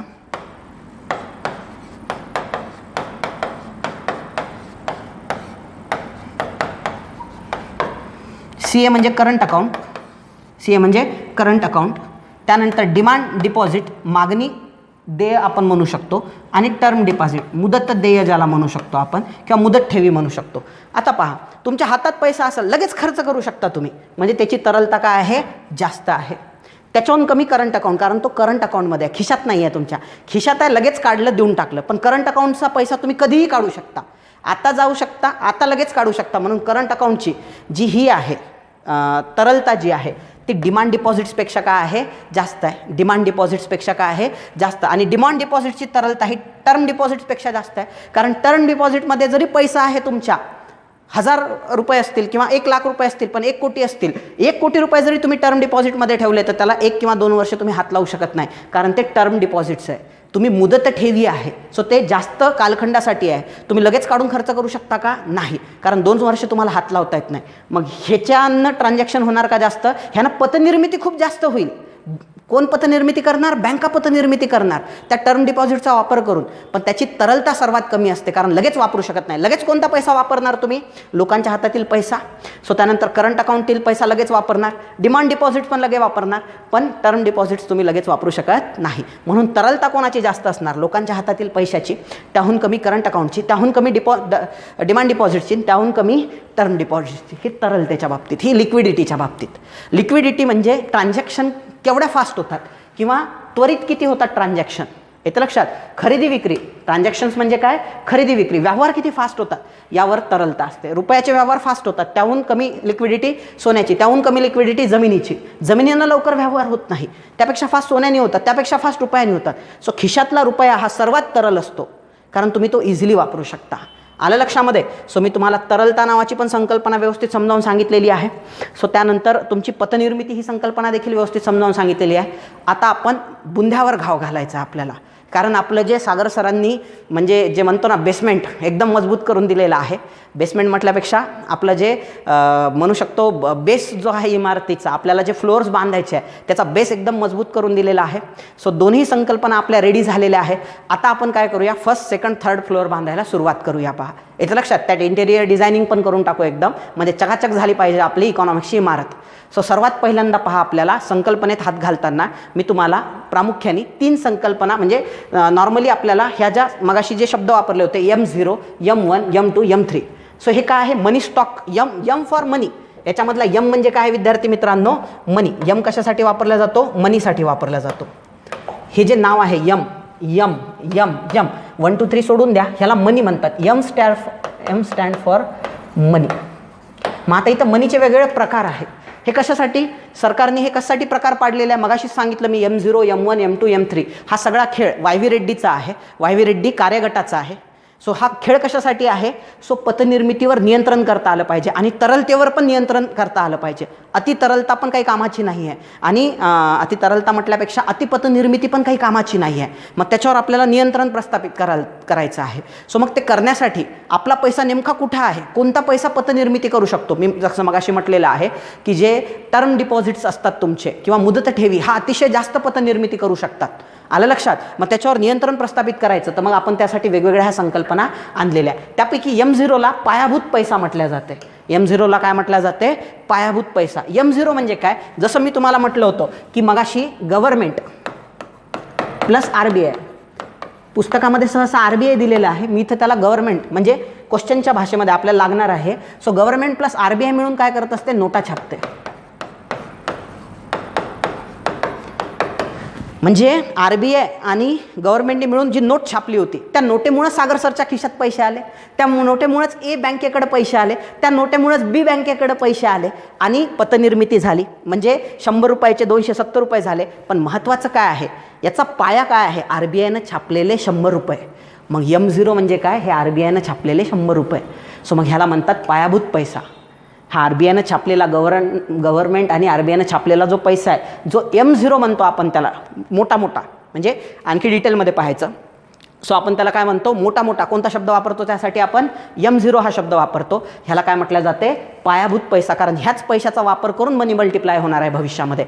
जर RBIनं पैसेच छापले नसते तर मार्केटमध्ये 100ची नोट आली असती का, सागर सरांच्या खिशात A बँकेकडं B बँकेकडं पैसा आला असतं का, नाही. म्हणून त्याला पायाभूत पैसा म्हणायचं. सो M0 म्हणजे पायाभूत पैसा असतो. आलं लक्षामध्ये. सो ह्याला संचित पैसा देखील म्हटलं जाते, दुसरं नाव आहे. त्याला रिझर्व्ह मनी देखील म्हटलं जाते. सो त्याला उच्च क्षमतेचा पैसा म्हटलं जाते. का? कारण पतनिर्मिती ह्या पैशापासूनच होणार आहे, म्हणून याला उच्च क्षमतेचा पैसा म्हणतात, जे RBI आणि गव्हर्नमेंट मिळून छापतात. सो ह्याच M0ला पायाभूत पैसा म्हणतात. दुसरं नाव आहे संचित पैसा पण म्हणतात याला. सो संचित पैसा का म्हणतात थोड्या वेळाने पाहू आपण. याला उच्च क्षमतेचा पैसा का म्हणतात? कारण ह्या पैशामध्ये क्षमता आहे RBIनं छापलेल्या ह्यापासून मनी मल्टिप्लाय करण्याची, म्हणून उच्च क्षमतेचा पैसा. जनक्षम पैसा उच्च क्षमतेचा म्हणजे ह्याच्यापासूनच पैशाचं जनन होणार आहे. त्या 100चे 270 होणार आहे, पण त्या RBIनं 100 छापणं गरजेचे आहे ना, म्हणून त्याला जनक्षम पैसा म्हणतात, शक्तिशाली पैसा म्हणतात, उच्च क्षमतेचा पैसा म्हणतात, उच्च शक्तीचा पैसा म्हणतात, संचित पैसा म्हणतात, पायाभूत पैसा म्हणतात. सो हे M0लाच असणारे सर्व नावं आहेत. हे M0लाच असणारे काय आहे? सर्व नावं आहेत. मग सागर सर काय करणार आहे? म्हणजे RBIनं हे 100 रुपये सागर सरांना दिले. मग हे सागर सर कुठं ठेवणार आहे? बँकेत ठेवणार आहे. बँकेत ते एक तर काय करू शकतात? करंट अकाउंटमध्ये टाकू शकतात, सेव्हिंग अकाउंटमधल्या डिमांड डिपॉझिट्समध्ये टाकू शकतात, मागणी देय ठेवी म्हणतो आपण त्याला, टर्म डिपॉझिट्समध्ये टाकू शकतात. त्यानुसार मग ह्या संकल्पना आहेत. सो याला M1, M2, M3 ते पाहायचं आहे आता आपल्याला. ह्याला काय म्हणणार मग आपण? पैशाचा पुरवठा, मनी सप्लाय. हे इथं जनरेट झाला पैसा, हा पैसा इथं जनरेट झाला आणि यामुळं मार्केटमध्ये काय झाला? पैशाचा पुरवठा, जो M1, M2 आणि M3 दाखवला जातो. याला ओव्हरऑल M म्हणतात. याला ओव्हरऑल काय म्हणतात? M म्हणतात. लक्षात ठेवा. M म्हणजे काय? पैशाचा पुरवठा. मग Mचे पार्ट पडतात M1, M2, M3 आणि M0 म्हणजे पायाभूत पैसा. ह्या पायाभूत पैशावरूनच ह्या पैशाचा पुरवठा होणार आहे. हेच नाही, RBIनं पैसेच छापले नाही तर मार्केटमध्ये पैसेच येणार नाही आहे. सो हे M1, M2, M3 किंवा ओव्हरऑल M हा कशावर डिपेंड आहे? तुमच्या M0वरती डिपेंड आहे. आलं लक्षामध्ये? चलो आगे चलते. एकदम सोपं आहे, बिलकुल अवघड नाही आहे. इतिहास इन शॉर्ट पाहून घेऊया. फॅक्च्युअल डेटा आहे, पाठ करायचा आहे. 1977ला घोष कमिटी किंवा ML घोष ह्या कार्यगटाने सर्वात पहिल्यांदा ह्या संकल्पना सांगितल्या होत्या. M0, M1, M2, M3, M4 पण सांगितल्या. आता आपण M4 पाहिलेली नाही आहे, त्याने M4 पण संकल्पना सांगितली. त्यामध्ये सुधारणा कोणी केलेली आहे? 1988मध्ये रेड्डी कार्यगटाने केलेली आहे, YV रेड्डी. सो ह्यांच्या अध्यक्षतेखाली 14वा वित्त आयोग बसला होता 2015 ते 2020साठी. हेच ते YV रेड्डी आहे. 1998मध्ये NK सिंगच्या अंडर आता रिसेंटमध्ये बसलेला आहे 2020 ते 2026साठी. सो यांच्या अंतर्गत तो हे बसलेला आहे, ज्याला आपण 14वा वित्त आयोग म्हणतो, YV रेड्डी. सो हे रेड्डी कार्यगट. सो ह्यांनी काय केलेलं आहे? रेड्डीने याच्यामध्ये इम्प्रूव्हमेंट केलेलं आहे. तेच हे YV रेड्डी आहे. त्यांनी ह्यामध्ये घोष कार्यगटाने दिलेल्या ह्या संकल्पनांमध्ये मॉडिफिकेशन केलं आणि ह्या 1, 2, 3, 4, 5 संकल्पनाऐवजी फक्त 4 संकल्पना मांडल्या. M0, M1, M2, M3. M4चं रूपांतर त्यांनी काय केलं? ह्या M4मध्ये सहसा काय व्हायचे? पोस्ट खात्यामध्ये असणारे, पोस्ट खात्यामध्ये जो आपण पैसा टाकतो तो असायचा याच्यामध्ये, किंवा बचत वगैरे आधी लोक पोस्टात मोठ्या प्रमाणात करायचे. बँकेपेक्षा लोकांचा पोस्टावर, सरकारचा आहे ना, सो बँका ह्या प्रायव्हेट पण असू शकतात, येतं लक्षामध्ये. सो त्यामुळं लोकांचा बँकेपेक्षा सरकारच्या पोस्टावर जास्त काय होता? विश्वास होता. परंतु नंतरच्या कालखंडात लोक पोस्टात पैसे ठेवणं बंद केलं. त्यामुळं त्यांनी काय केली? ही M4 संकल्पनाच काढून टाकली आणि त्याऐवजी त्यांनी काय केलं? L1, L2, L3 पोस्टात असणाऱ्या पैशासाठी L1, L2, L3, liquidity 1, liquidity 2, liquidity 3 ह्या संकल्पना काढल्या. पण ह्या आपल्याला काही डिस्कस करायच्या नाही आहे, त्या सहसा परीक्षेमध्ये विचारल्या जात नाही. M4मध्ये कोणता पैसा यायचा? पोस्टातला पैसा. आणि पोस्टातल्या पैशासाठी त्यांनी L1, L2, L3 काढून M4 काढूनच टाकला, त्याच्यामधून वेगळाच काढून टाकला पोस्टाचा पैसा. आणि core M0, M1, M2, M3 या संकल्पना विकसित केलेल्या आहे, ज्या आता आपल्याला 1 बाय 1 डिस्कस करायच्या. म्हणजे ह्या ज्या संकल्पना पाहणार आहोत ही कोणाची देण आहे? रेड्डी काकांची देण आहे. चला मग आता M0मध्ये काय काय मोडते? आता हे थोडंसं तुम्हाला पाठ करावं लागणार किंवा लक्षात ठेवावं लागणार. M0मध्ये मार्केटमध्ये सहसा जेवढा पैसा आहे, मार्केटमध्ये जेवढी कॅश आहे, किंवा आपण म्हणू शकतो सहसा कॅश म्हणू शकतो मार्केटमध्ये, जो किंवा मार्केटमध्ये असणारा स्टॉक जो आहे. मग आता मार्केटमध्ये पैसा कुठं कुठं असतो? सर्वात पहिले RBIकडे असतो. सो RBIकडे सर्वात महत्त्वाचं बँक डिपॉझिट्स असतात. पहा म्हणजे M0मध्ये काय काय येते? RBIकडे असणारे बँक डिपॉझिट्स हा एक गट आहे. हे RBI मायनस BD नाही आहे. सो ते RBI मधले बँक डिपॉझिट्स आहे. बँक डिपॉझिट्स बँकांच्या ठेवी. मग बँक RBIकडे काय ठेवते? तर लक्षात ठेवा CRR म्हणजे cash reserve ratio. So cash reserve ratio म्हणजे कॅशच्या स्वरूपात बँकांना काही पैसे हे 4% म्हणा, जे त्याचे हे असतात NTDL म्हणतात त्याला, net time and demand liabilities. So बँकेकडे आपण जो पैसा ठेवतो त्याला NTDL म्हणतात. समजा मी बँकेकडे 100 रुपये ठेवले तर बँकेचे NTDL किती झाले? 100 रुपये. मग ह्या NTDLच्या 4% अमाऊंट कोणाकडे ठेवावं लागते? सिक्युरिटी म्हणून RBIकडे. त्याला CRR म्हणतात. CRR का म्हणतात? कारण ते कॅशमध्ये ठेवावं लागते म्हणून त्याला कॅश रिझर्व्ह रेशो म्हणतात. असतात ते बँकेच्या मालकीचे, पण ठेवल्या कुठं जातात? RBIमध्ये. सो त्याला कॅश रिझर्व्ह रेशो म्हणतात. सिक्युरिटी म्हणून ठेवावं लागते. नाहीतर बँकेकडे आलेले 100 रुपये जर बँकेनं पूर्ण वाटून टाकले मार्केटमध्ये, तर बँका एखाद्या वेळेस सगळेच लोक एकदाच मागायला आले. समजा मी बँकेत 100 ठेवले, त्यांनी 10 रुपये वाटून दिले आणि समजा एकदाच ते सगळे लोक मागायला आले पैसे, तर बँक बुडू शकते. म्हणून एक सिक्युरिटी म्हणून बँकांना काय करावं लागते आहे, हा जो पैसा आहे याच्यातला काही RBIकडं ठेवावा लागतो. सो नॉर्मली तो 4% असतो. आणि दुसरा एक प्रकार आहे SLR, त्याला स्टॅट्युटरी लिक्विडिटी रॅशो म्हणतात. म्हणजे बँकांना RBIच्या गायडन्सनुसार किंवा गाईडलाईननुसार काही अमाऊंट ही लोकांना न वाटता, नॉर्मली ती 18%च्या घरात असते, 18%च्या घरात असते, ही 4%च्या घरात असते. काही अमाऊंट अशी आहे बँकांना स्वतःकडे ठेवावं लागते. कोणाच्या सांगण्यावरून? RBIच्या. त्याला SLR म्हणतात. SLR म्हणजे स्टॅट्युटरी लिक्विडिटी रेशो. CRR म्हणजे काय? So cash reserve ratio. CRR म्हणजे हा बँकांनी RBIकडे ठेवायचा आहे. CRR म्हणजे बँका कोणाकडे ठेवते? RBIकडे ठेवते. आणि SLR म्हणजे RBIच्या सांगण्यावरून बँक हे काय करत असते? स्वतःकडे ठेवत असते. कोणाकडे ठेवत असते? स्वतःकडं. येते लक्षामध्ये. म्हणून हा जो पैसा आहे ह्याला बँक डिपॉझिट्स, RBIकडे असणारे बँक डिपॉझिट्स म्हटल्या जाते. सो हा पैसा बँकांकडे जरी पडून असला तरी याला RBIकडचे बँक डिपॉझिट्स त्या ठिकाणी म्हटल्या जाते. सो लक्षात ठेवा, हे एक्झामच्या दृष्टीने महत्त्वाचं आहे बरं का. पोरांना हा फॉर्म्युला पाठ असतो जे अभ्यास करतात, पण त्यामध्ये बँक डिपॉझिट्समध्ये नेमकं काय आहे ते RBIच्या हे पोरांना माहिती नसते. सो मी M0 तुम्हाला समजावून सांगतोय. सो ह्या M0 मध्ये काय काय मोडते? सो RBIकडे असणारे बँक डिपॉझिट्स म्हणजे RBIकडचा सर्व पैसा M0 मध्ये येतो. M0 म्हणजे पायाभूत पैसा आहे ना. पायाभूत पैसा कोणी निर्माण केला होता? RBIने. मग हे RBIकडचाच पैसा येणार ना. दुसरं म्हणजे RBIकडचे अदर डिपॉझिट्स. OD म्हणजे अदर डिपॉझिट्स, इथं लिहिलेलं आहे मी. BD म्हणजे बँक डिपॉझिट्स. हे बँक डिपॉझिट्स आहे, बँकांचे हे डिपॉझिट्स आहे जे RBIकडे असते. दुसरे आहे OD म्हणजे अदर डिपॉझिट्स म्हणतात. मग ज्यामध्ये काय काय येते? सार्वजनिक वित्तीय संस्था आहेत वेगवेगळ्या. येते लक्षामध्ये? सार्वजनिक वित्तीय संस्था आहे, त्या काय करत असतात? बँका वगैरे वगैरे. सो RBIकडे पैसा ठेवत असतात. त्यानंतर परकीय मध्यवर्ती बँका आहे. फॉर एक्झाम्पल फेड बँक आहे अमेरिकेची. सो ती पण RBIकडे कधी कधी पैसा ठेवते काही सर्कमटन्सेसमध्ये. त्यानंतर आंतरराष्ट्रीय वित्तीय संस्था आहे, वर्ल्ड बँकेसारखी आहे, IMF सारखी आहे, त्या देखील RBIकडे पैसे ठेवतात. मग म्हणजे नेहमीच नाही ठेवत, जर ठेवलं तर. म्हणजे परकीय मध्यवर्ती बँका फेडरल बँकेसारख्या.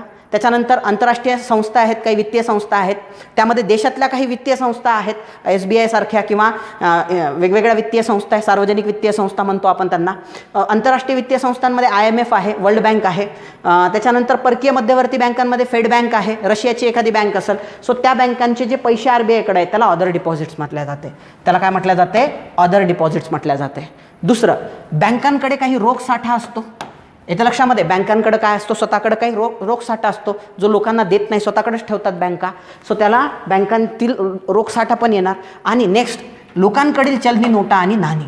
लोकांकडील चलनी नोटा आणि नाणी हे सगळं कोणाचा भाग असते त्या ठिकाणी? M0चा. आता तुम्ही जर याच्याकडे व्यवस्थित पाहिलं तर इथं बँक डिपॉझिट्स आहे, अदर डिपॉझिट्स आहे, इथं बँकांकडील काय आहे? साठा आहे, स्टॉक आहे. हा पण स्टॉक आहे एक प्रकारचा, हा पण स्टॉक आहे. RBIकडे असणारा हा जो बँकेचे CRR SLR आहे तो पण बँकेकडे असणारा स्टॉक आहे. सो त्याच्यानंतर अदर डिपॉझिट्स हा पण स्टॉक आहे. आपल्या ज्या नॉर्मल बँक्स असतात त्यांच्याकडचा हा रोख साठा आहे, स्टॉक आहे. म्हणून हे जे M0 आहे, मी मगाशी म्हटलं होतं ना, M0ला एक नाव वापरलं जाते, ते म्हणजे संचित पैसा. संचित पैसा, त्याला रिझर्व्ह मनी म्हणतात. का म्हणतात? कारण ठिकठिकाणी काय येतोय शब्द? स्टॉक हा शब्द येतोय, साठा हा शब्द येतोय. साठा म्हणजे संचय, म्हणून त्याला संचित पैसा असं म्हटलं जाते. म्हणून त्याला काय म्हटलं जाते?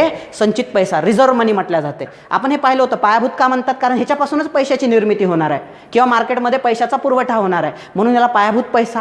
ह्याच्यामध्ये क्षमता आहे पैशाचं मनी मल्टिप्लाय करण्याची, म्हणून त्याला उच्च क्षमतेचा पैसा म्हणतो, जननक्षम पैसा म्हणतो, शक्तिशाली म्हणतो. पण संचित पैसा का म्हणतो?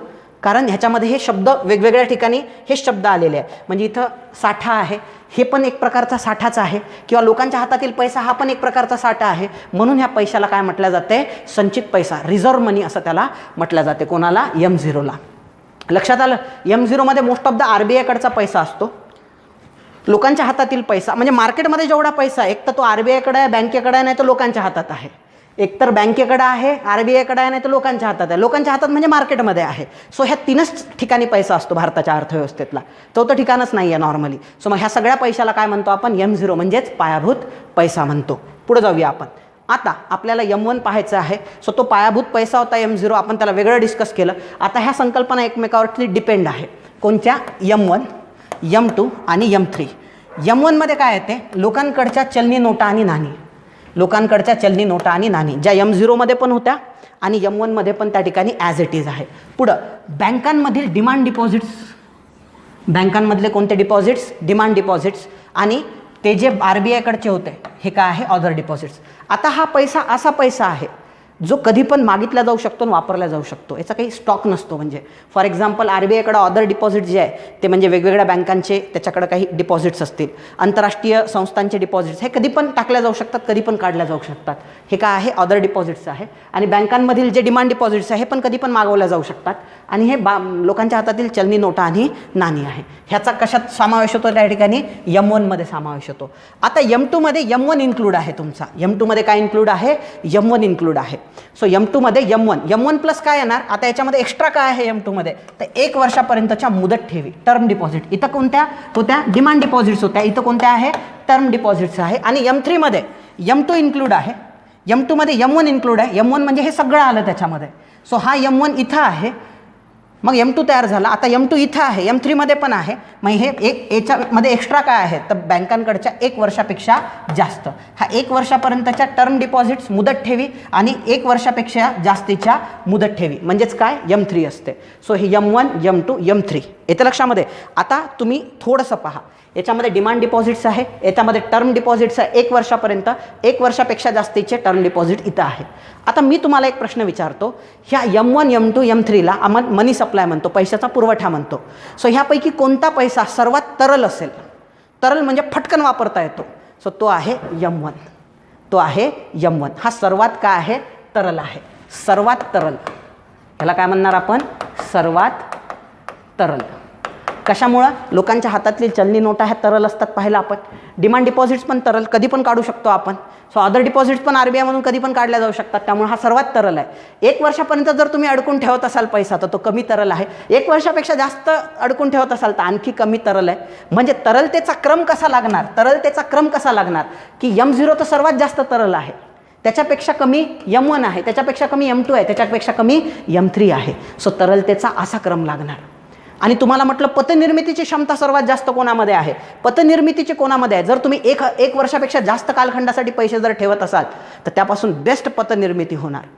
येतं लक्षात, कारण त्या बँका बिनधास्त लोकांना वाटू शकतात पैसा, लोकांना वाटला की पतनिर्मिती होणार त्याच्यामधून. सो पतनिर्मितीची क्षमता पोरांना कोणामध्ये जास्त असणार, सो सर्वात जास्त पतनिर्मितीची क्षमता ही M3 मध्ये असणार, कारण त्यामध्ये 1 वर्षापेक्षा जास्तीचे टर्म डिपॉझिट्स येतात. सो M3 पेक्षा कमी M2 ची, त्याच्यापेक्षा कमी M1 ची, त्याच्यापेक्षा कमी M0 ची. सो पतनिर्मितीचा क्रम असा लागतो, M3 सर्वात पतनिर्मिती करणारा आहे. आणि सर्वात तरल कोण आहे, तर M0 आणि M1 हे काय आहे, सर्वात तरल आहे. येते लक्षामध्ये, कळालं तुम्हाला. आता पतनिर्मिती करण्याची क्षमता ही M3 मध्ये सर्वात जास्त आहे, म्हणून याला विस्तृत पैसा म्हटल्या जाते. काय म्हटल्या जाते, विस्तृत पैसा म्हटल्या जाते, कारण ह्याच्यामध्ये पतनिर्मिती करण्याची क्षमता सर्वात जास्त आहे. 1 वर्षापेक्षा जास्त ठेवतो ना आपण, म्हणून याला काय म्हणायचं, ब्रॉड मनी. एकदम सिंपल आहे, काहीच अवघड नाही आहे. त्याला काय म्हटल्या जाते, ब्रॉड मनी म्हटल्या जाते. आणि पतनिर्मिती करण्याची क्षमता ह्या तिघांमध्ये M1 मध्ये सर्वात कमी आहे. पतनिर्मिती करण्याची क्षमता M1 मध्ये सर्वात कमी आहे, म्हणून ह्याला काय म्हटलं जाते, नॅरो. ह्याला तर आपण बेस मनी म्हणतो.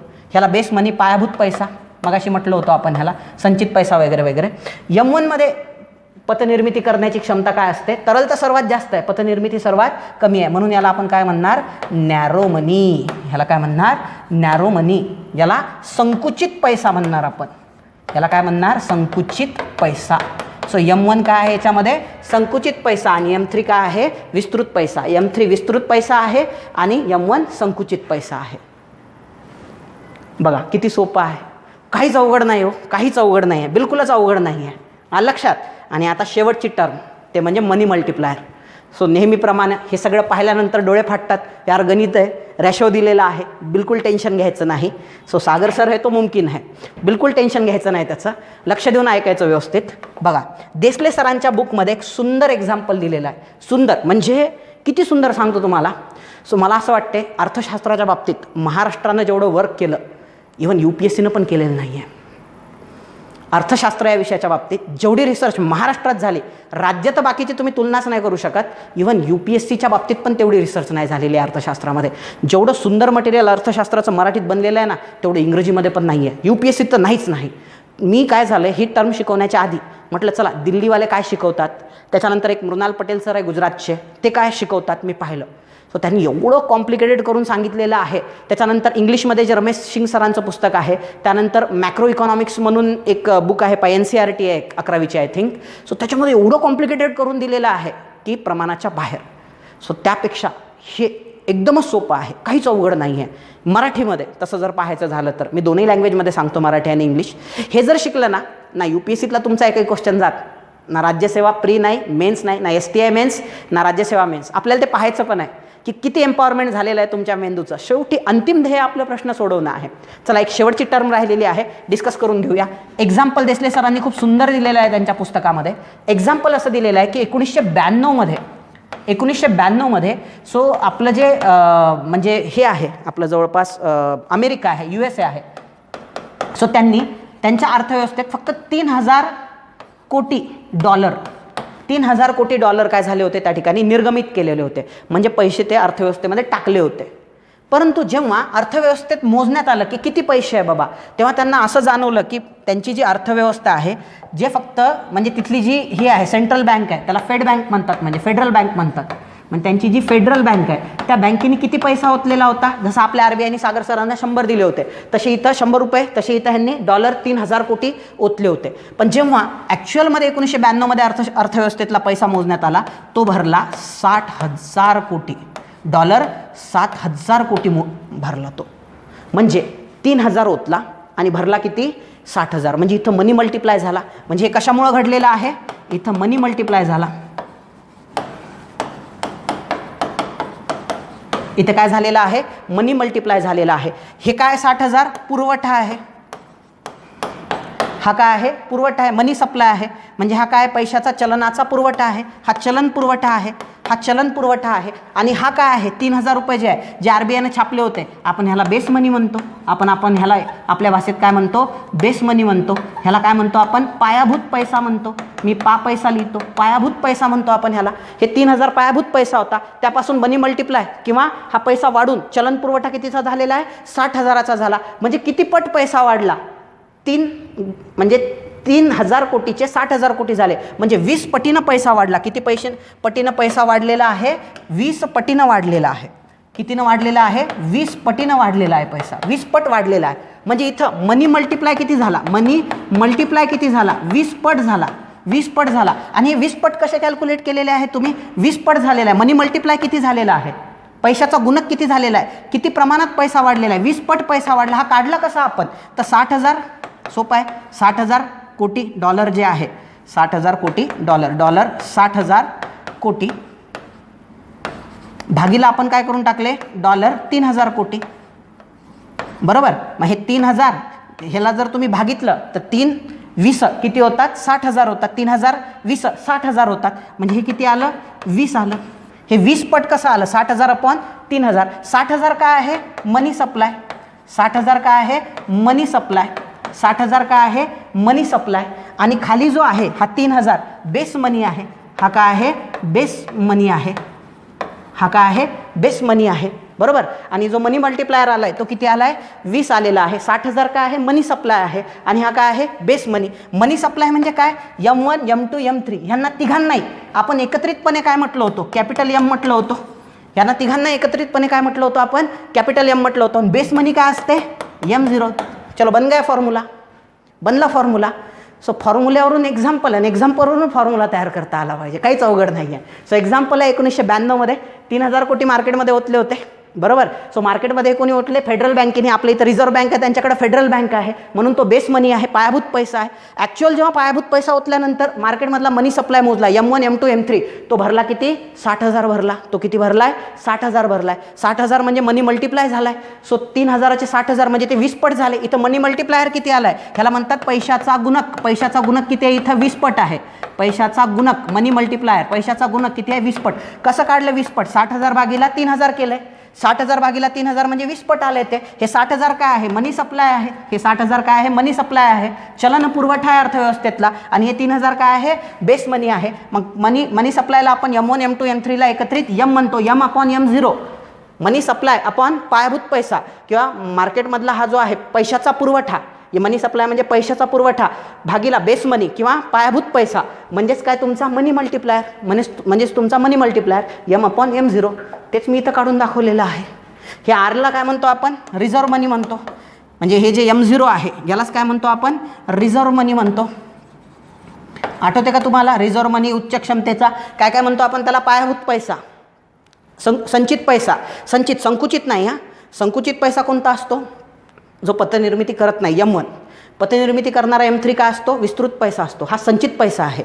संचित पैसा म्हणजे रिझर्व्ह मनी. RA म्हणजे रिझर्व्ह मनी. त्याला कोणकोणत्या नावाने ओळखतो आपण सो पायाभूत पैसा बेस मनी संचित पैसा रिझर्व्ह मनी हाय पॉवर मनी उच्च क्षमतेचा पैसा जननक्षम पैसा शक्तिशाली पैसा येत्या लक्षामध्ये. सो हे वेगवेगळ्या नावाने आपण त्याला ओळखतो Mला. आणि M काय आहे मनी सप्लाय आहे. हे M काय आहे मनी सप्लाय. M म्हणजेच तुमचा M0 नाही येणार त्यामध्ये M0 तर पायाभूत पैसा आहे. सो M1 M2 M3 ह्यांना एकत्रितपणे आपण M म्हणतो. M म्हणजे पैशाचा पुरवठा. M म्हणजेच पैशाचा पुरवठा आपण पायाभूत पैसा. सो हे असं किती आलं आहे 20 यांनी काय कॅल्क्युलेट केल्या जाते मनी मल्टिप्लायर केल्या जाते. फिनिश तुमचा टॉपिक येतं लक्षामध्ये कळालं तुम्हाला. आणि हा मनी मल्टिप्लायर का काढला जातो बघा. जर तुम्ही 3000 मार्केटमध्ये ओढताय आणि त्याच्यापासून जर 60,000 तयार होत आहेत त्याचा अर्थ मार्केटमध्ये प्रचंड पैसा वाढला की महागाई प्रचंड वाढणार. आणि एकदा का तुमची महागाई आता बघा त्याचं प्रॅक्टिकल ॲप्लिकेशन काय हे काढल्यामुळं सो सरकारला समजलं आपण 3000 कोटी टाकले तर किती व्हायले 60,000 कोटी व्हायले. 60,000 कोटी म्हणजे मार्केटमध्ये प्रचंड पैसा आहे. मार्केटमध्ये काय आहे प्रचंड पैसा 20 पटीनं पैसा वाढला म्हणजे याचा अर्थ महागाई प्रचंड वाढणार. ती महागाई चालणारी आहे तोपर्यंत चांगलं आहे. ती जर अचानक तुमची महागाई जी आहे ती पळणारी बेशुमार झाली तर मग त्याच्यावर कंट्रोल मिळवता येते का नाही. तुमची अर्थव्यवस्था बँकरप्ट होते. आणि अशा अर्थव्यवस्थेचे लचके तोडायला देश तयारच असतात. तुम्हाला काय वाटते भारताने काय गोडी गुलाबीत श्रीलंकेला पैसे दिले का आत्ता बिलकुल नाही. भारताचा लय मोठा इंटरेस्ट लपलेला आहे श्रीलंकेमध्ये. सो श्रीलंका हे दक्षिण महासागरातील एक महत्त्वाचं बेट आहे. सो ते जर तुमच्या ताब्यात असेल तर तुम्ही व्यापारावर आणि स्ट्रॅटेजिक ज्याला म्हणतो आपण सामरिक महत्त्व आहे त्याला सो नियंत्रण. आणि चायनाची जी पॉलिसी आहे सध्या ही चायना स्वतःचा इन्फ्लुएन्स वाढवत आहे दक्षिण महासागरामध्ये. सो तो जर आपल्याला दक्षिण नाही हिंद महासागरामध्ये तो जर आपल्याला कमी करायचा असेल तर सध्या श्रीलंका आपल्याला सपोर्ट करणं गरजेचं आहे. सो श्रीलंका मुख्यतः चायनामुळेच बर्बाद झालेला आहे. चायना फुकटाचं लोन देत जाते लोक आयते बनतात. म्हणजे त्या देश जो आहे तो आयतखाऊ बनतो एकदम. आणि मग आयतखाऊ देश एक दिवस दिवाळखोरीला निघतो. तोही देश दिवाळखोरीला निघाला मग अशा वेळेस चायना हात वर करतो तुम्ही तुमचं पाहून घ्या म्हणतो. मग अशा वेळेस भारताने मदत करून काय केलेलं आहे श्रीलंकेला आपल्या बाजूने वळवण्याचा प्रयत्न केला. आता त्यामध्ये वेगवेगळ्या वर्ल्ड बँक येतील IMF पण हे सगळे देश हे सगळ्या संस्था त्या देशाचे आपापल्या स्वार्थासाठी लचके तोडतील. त्यामुळं माणसांनी काय असलं पाहिजे म्हणजे पाकिस्तानची तीच हालत होती व्हेनेझुएलाची ती हालत झालेली आहे. मग अशा देशांचे फायदे उचलायला वेगवेगळे देश तयारच असतात. ते दाखवतात there is nothing like a free food in the world. So मोफत अन्न नावाची संकल्पना जगात अस्तित्वात नाही आहे. फुकटात कोणाची मदत करत नाही. काहीतरी त्याच्या मागं काय असतो उद्देश असतो. सो भारतात काय प्रॉब्लेम कमी आहेत का हे सगळे प्रॉब्लेम सोडून आपण त्यांना मदत करायला निघालेलो आहे का कारण आपला फ्युचरिस्टिक इंटरेस्ट त्यांच्यात लपलेला आहे. हिडन इंटरेस्ट म्हणतात त्याला. सो त्याच्यामुळं आपली अर्थव्यवस्था खड्ड्यात नाही गेली पाहिजे. त्यासाठी RBI आणि गव्हर्नमेंट दोघेही जण काय असतात एकदम तयार असतात. ह्याच्यामुळं अर्थव्यवस्था खड्ड्यात जाऊ शकते. हा 3000 ओतलेला पैसा 60,000 1,00,000 कोटी 1,20,000 कोटी असं जर झाला महागाई प्रचंड वाढणार. श्रीलंका व्हेनेझुएलासारखे हालत होणार. इकॉनॉमी कोलॅप्स होणार. मग ते जर होऊ द्यायचं नसेल तर मग ह्याच्यावर सरकारला नियंत्रण ठेवण्यासाठी ह्या M0 M1 M2 M3 ह्या तिन्ही संकल्पना फार महत्त्वाच्या आहे. मग सरकारला जर त्या ठिकाणी हे 60,000 कोटी होऊ द्यायचे नसतील तर मग लोकांच्या हातातला पैसा काढून घेणं गरजेचं आहे. मग ते काय करतील M3 मध्ये पैसा वाढवायला सुरुवात करतील. म्हणजे पैसा काय झाला पाहिजे बँकेमध्ये होल्ड झाला पाहिजे. मग बँकांना सांगतील की एक काम करा तुम्ही सांगा लोकांना की बाबा आमच्याकडे पैसा आणून द्या. 1 वर्षाच्या जर वर ठेवत असाल तुम्ही हा पैसा 1 वर्षाचा जर तुम्ही वर ठेवत असाल हा पैसा तर काय होणार त्या ठिकाणी 1 वर्षाच्या वर ठेवत असाल तर आम्ही चांगलं व्याज देतो तुम्हाला. मग हा सगळा पैसा कुठे जमा होणार बँकांमध्ये जमा होणार. मग लोकांच्या हातातले पैसे कमी होणार. लोकांच्या हातातले पैसे कमी झाले तर महागाई पण कमी होणार त्या ठिकाणी. मग असं जर ऑपरेशन करायचं RBIला किंवा सरकारला हे वेगवेगळे ऑपरेशन्स करायचे आहे तर सरकारला हे कळणं गरजेचं आहे की 3000चे 60,000 होत आहेत 80,000 होत आहेत का 40,000 होत आहेत. सो हे मनी मल्टिप्लायर कळणं गरजेचं आहे. म्हणून त्या संकल्पना चारही महत्त्वाच्या आहे. आता एक्झामने किती सोपे प्रश्न विचारले आता पहा. आता तुम्हाला एकदम सोपे वाटणार कारण आता तुम्ही ह्याच्यामध्ये एकदम डॉन झालेले आहेत. बिलकुल टेन्शन घ्यायचं नाही. एकदम सिम्पलिस्टिक वेनं आपण आता पाहणार आहोत. एकदम सोप्या पद्धतीनं पहा. शिकागो दृष्टिकोनानुसार असू द्या आपल्याला काही घेणदेण नाही शिकागो असो कोणी असो. शिकागो दृष्टिकोनानुसार पैशाचा पुरवठा म्हणजे इथं M2 दिलेला आहे सरळ सरळ. आपल्याला आता M2चा फॉर्म्युला पण माहीत आहे. M2चा फॉर्म्युला काय आहे? M1 प्लस 1 वर्षापर्यंतच्या मुदत ठेवी. 1 वर्षापर्यंतच्या मुदत ठेवी. कोणत्या ठेवी? मुदत ठेवी. Time deposits. टाईम डिपॉझिट्स येतं लक्षामध्ये. डिमांड डिपॉझिट्स आहे का त्याच्यामध्ये? डिमांड डिपॉझिट्स आहे का? नाही. सेव्हिंग डिपॉझिट्स आहे का? नाही. कोणते आहे? Time deposits. 1 वर्षापर्यंत. म्हणून ह्या प्रश्नाचं डायरेक्ट उत्तर इथं दीर्घ मुदत ठेवी आहे, त्याला टाईम डिपॉझिट्स म्हणतो आपण. सो ते टाईम डिपॉझिट्स. 3 नंबरचं काय असणार पोरांनो? ॲन्सर असणार त्याचा. एकदम सोपं आहे. येतं लक्षात. सो ह्याचं उत्तर काय असणार? आत्ताच पाहिलेलं आहे आपण. हा फॉर्म्युला डिस्कस केलेला आहे पैशाचा पुरवठा M2चा. सो ज्याच्यामध्ये नोटा व नाणी, अल्पमुदत ठेवी प्लस काय आहेत ना त्या ठिकाणी दीर्घ मुदत ठेवी. नोटा व नाणी हे कशामुळे आलेलं आहे? अल्पमुदत ठेवी. कारण M2 मध्ये M1 पण लपलेलं आहे. M2 मध्ये काय लपलेलं आहे? M1 पण लपलेलं आहे. M1 म्हणजे नोटा नाणी, म्हणजे लोकांच्या हातातील नोटा नाणी. अल्पमुदत ठेवी म्हणजे डिमांड डिपॉझिट्स, हे म्हणजे M1 आहे. नोटा नाणी, डिमांड डिपॉझिट्स प्लस याच्यामध्ये काय येणार एक्स्ट्राचं? M2 मध्ये एक्स्ट्रा काय आहे? 1 वर्षापर्यंतच्या दीर्घ मुदत ठेवी. म्हणून 3 नंबरचं काय आहे त्याचं उत्तर आहे. Very very simple. एकदम सोपं आहे, काहीच अवघड नाही आहे. चलो, मध्यवर्ती आणि बँक यांनी निर्माण केलेल्या पैशाला काय म्हणतात? शक्तिशाली पैसा. काय म्हणतात त्याला? शक्तिशाली पैसा. हाय पॉवर मनी. कुठं बिलकुल डोकं म्हणजे काहीच नाही. पैशाचा गुणक म्हणजे काय? पैशाचा गुणक म्हणजे काय? मनी मल्टिप्लायर म्हणजे काय? पैशाचा पुरवठा M/M0. M म्हणजे मनी सप्लाय आणि M0 म्हणजे पायाभूत पैसा. पैशाचा पुरवठा मनी सप्लाय. येतं लक्षात. Supply of money. Supply of money. पैशाचा पुरवठा जननक्षम पैसा म्हणजेच बेस मनी. M0 म्हणजे जननक्षम पैसा म्हणतो आपण त्याला. ह्यालाच बेस मनी म्हणतात. M0ला जननक्षम पैसा म्हणतात. आपण वेगळे नाव पाहिले होते. हाय पॉवर मनी म्हणतात, पायाभूत पैसा म्हणतात, त्याच्यानंतर संचित पैसा म्हणतात, जननक्षम पैसा म्हणतात, शक्तिशाली पैसा म्हणतात. सो यही तो है ना. डायरेक्टच उत्तर आहे त्याचं. हे बाकीचं तर येणारच नाही. हे बाकीचं तर नाहीच नाही, म्हणजे दूरपर्यंत नाही आहे. एकदमच सोपं आहे. चलो आगे चलते हैं. आता हा एक क्वेश्चन आहे, सगळे मेन्समध्ये विचारलेले प्रश्न आहे. भारतीय रिझर्व्ह बँक आणि भारतीय रिझर्व्ह बँक ऑफ इंडिया आणि सरकार उच्च शक्तीचा पैसा निर्माण करते. अभी देखा हमने. एकदम बरोबर आहे. व्यापारी बँकेकडून उच्च क्षमतेचा पैसा संख्या निश्चित केल्या जाते. चुकीचं आहे. उच्च क्षमतेवर कोणाचं नियंत्रण असते? रिझर्व्ह बँक आणि गव्हर्नमेंटचं. इथंच पाहिलं ना. हे मग व्यापारी बँकांचं काय आहे याच्यामध्ये संबंध? सो पहिलं विधान बरोबर आहे, तर दुसरं 100% चुकीचं असणार. सो पहिलं बरोबर आहे, दुसरं चुकीचं आहे. उच्च शक्ती पैशाची मागणी पुरवठा हा पैशाचा पुरवठा सिद्धांताचा पाया आहे. पायाभूत पैसा आहे तो उच्च शक्तीचा पैसा. मागणी आणि पुरवठा सगळं ह्याच्यावर तर अवलंबून आहे. एकदम बरोबर आहे. आता त्यांनी असत्य विचारलं, फक्त ब आहे. फक्त काय आहे? ब आहे. एकदम सोपं आहे, काहीच अवघड नाही आहे. चला पुढे जाऊया आपण. पैशाचा गुणक प्रक्रिया खालील गोष्टी स्पष्ट करतो. पैशाचा गुणक प्रक्रिया खालील गोष्टी स्पष्ट करतो. बँकांची पतनिर्मिती आणि ठेवीची निर्मिती. एकदम बरोबर आहे. सो 3,000चे 60,000 झाले होते ना. सो $3,000 कोटी 60,000 झाले होते. पैशाची पतनिर्मिती आणि ठेवीची निर्मिती. पैशाचे उच्च शक्ती स्त्रोत. हां, म्हणजे कोणी RBIने किती पैसा ओतलेला आहे मनी मल्टिप्लायरनी कळून जाते. तो 20 पट झालेला आहे असं. पतनिर्मितीद्वारे बँकांकडून पैशाची वाढ, हे पण एकदम बरोबर आहे. म्हणून याचं उत्तर काय आहे? वरीलपैकी सर्व. आणि दुसरं म्हणजे काय? सागर सरांनी दिलेली संजीवनी, ते म्हणजे गिफ्ट तुम्हाला दिलेलं, ते काय आहे? शॉर्टकट. इथं गोष्ट विचारली की गोष्टी विचारल्या. गोष्ट नेहमी एक असते, गोष्टी अनेक असतात. म्हणून याचं उत्तर 1, 2, 3 गोष्टी. गोष्ट म्हटलं असतं ते एक राहिली असती. गोष्टी विचारल्या, 4 उत्तर आहे याचं. हे सगळे मेन्सला विचारलेले प्रश्न आहे. सो येते लक्षामध्ये. सो इथंच आपण थांबूया. सो पुढच्या लेक्चरमध्ये भेटू नवीन संकल्पनेसह. आजचं लेक्चर तुम्हाला कसं वाटलेलं आहे ते तुम्ही नक्की मला कमेंट बॉक्समध्ये लिहून कळवा, म्हणजे आपल्याला पुढं त्याच्यावरती आणखी लेक्चर्स बनवता येतील म्हणजे. सो धन्यवाद. जय हिंद.